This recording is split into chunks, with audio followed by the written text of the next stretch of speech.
नमस्ते दोस्तों, चलिए सुनते हैं धारावाहिक मैं कुछ भी कर सकती हूँ की कड़ी संख्या 13।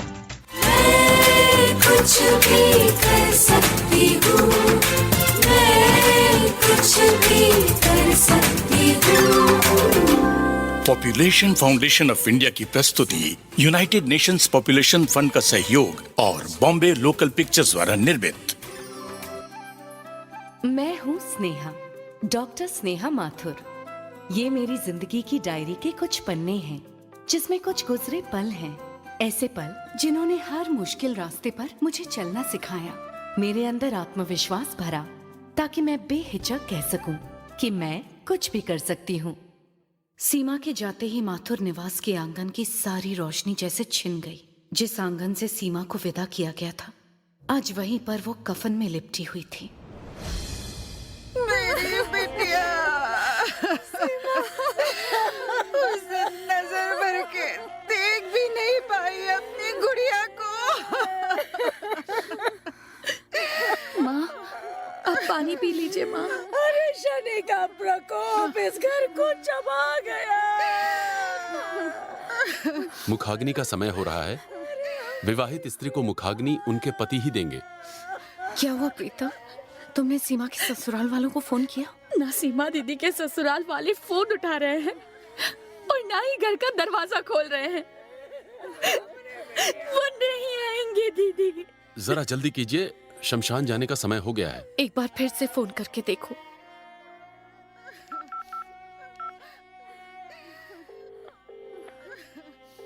नहीं दीदी, वो लोग जानबूझकर ये सब कर रहे हैं। जब जीते जी उन्होंने सीमा का साथ नहीं दिया, तो अब आकर भी वो लोग क्या करेंगे?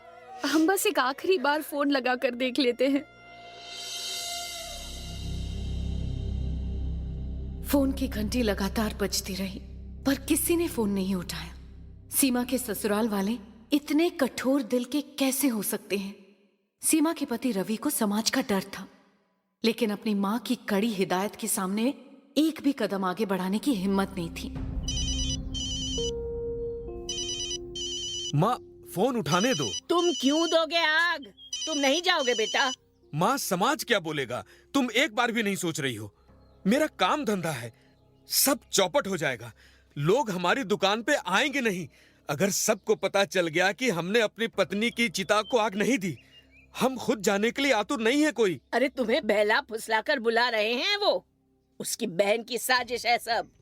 तुम्हारे ऊपर बीवी की हत्या का इल्जाम लगाकर अंदर करवा देगी। पर माँ, भूल गए? तुमको धमकी दी थी ना कि तुमको नहीं छोड़ेगी। पूरे समाज के सामने पुलिस पकड़ के ले गई तुमको, तो सोचे हो कि क्या हाल होगा? मुझे जीते जी तो अपना हक नहीं मिला माँ। कम से कम दीदी को तो मरने के बाद उनका हक दे दीजिए। एक शादीशुदा औरत की चिता को तो अग्नि उसका पति ही देता है ना माँ। उनके जाने के बाद तो ये हक उनसे मत छीनिए। अरे मुझे अपनी बहुओं से संतान का सुख नहीं मिला, मुझे भी मेरा हक नहीं मिला, फिर तो हिसाब बराबर होना चाहिए ना। तुम सुन लो रवि, हम ऐसे नहीं बड़बड़ा रहे। वकील बाबू से बात की थी, उन्होंने बोला कि अगर तुम गए तो इल्जाम लगा के अंदर कर देंगे। अब बाकी तुम्हारी अपनी अकल, जो करना है करो। डॉक्टर पाल को ही मामला सल्टाना होगा। उनको फोन लगाते हैं।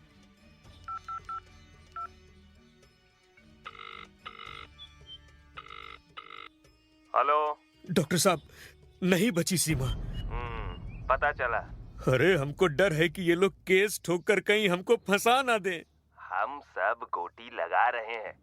तुम वकील वर्मा जी के पास जाओ, पूरा प्लान तय है, फिर मिलो हमसे। अरे हम कहे थे ना, आप हमको डुबा देंगे। सुनो, सर गरम मत करो हमारा, और जो बोल रहे हैं वैसा करो। अब रखो फोन। हम इंतजार करते रहे, पर सीमा के ससुराल वाले नहीं आए। जिस पति को चिता को अग्नि देनी थी, वो अपने पत्नी के अंतिम क्षण में भी उसके साथ नहीं था। एक पिता जिसने कुछ ही दिन पहले बेटी को प्यार से डोली में बिठाया था, आज उसकी अर्थी के सामने वो टूटा हुआ सा खड़ा था।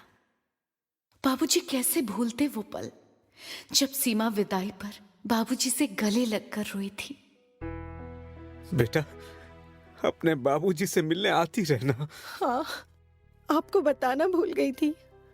सुबह वाली दवा तीसरे दराज में है, रात वाली पहले में मैं चली गई तो ये सब याद रखिएगा। इसीलिए तो अपने गांव में ब्याया है तुझे। जब दवा या किताबें नहीं मिलेंगी तो घर बुला लेंगे तुझे।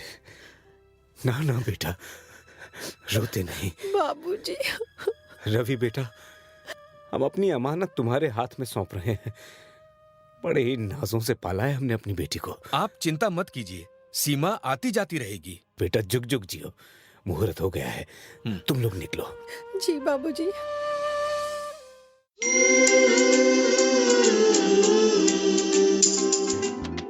दोस्तों, शादी की डोर को किसी की सोच या समाज के डर से नहीं, बल्कि प्यार और भरोसे से मजबूत किया जाना चाहिए। कभी कभी परिवार की भलाई के लिए हमें अपनों को भी गलत करने से रोकना और टोकना चाहिए। आज की कहानी सुनने के बाद आपको क्या लगता है, रवि यानी सीमा के पति को आगे क्या करना चाहिए? फोन में नंबर 3 दबाकर अपनी बात जरूर रिकॉर्ड करें। नमस्ते। मैं कुछ भी